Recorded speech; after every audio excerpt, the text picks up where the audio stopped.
zjavení Krista Pána. Povstaň a zaskrej sa, o duša ubolená. Hľaď, temno sveta svietí tá hviezda z nad Betlehema. Za ňou šli traja králi, o nehliv, buď ti i ty.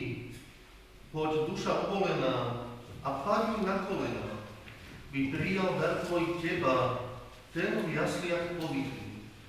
Amen. Tebe, o Kriste náš, že shoden pochvalí, pred vekmi pремудрých klaňali sa králi.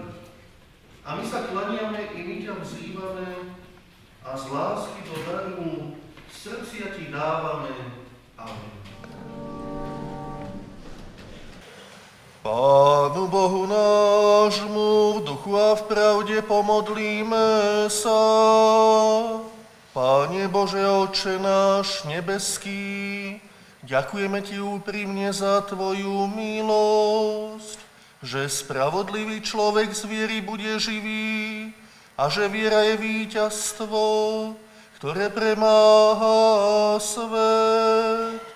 Obdar nás, prosíme, touto vierou, aby sme vedeli dobrý boj bojovať a beh dokonať a potom obdržať veniec spravodlivosti a života večného. Neodnímaj nám svoje slovo, ktoré mocou Ducha Svätého budí našu vieru. Vypočúvaj naše prosby, keď hlasom plným dôvery voláme k tebe.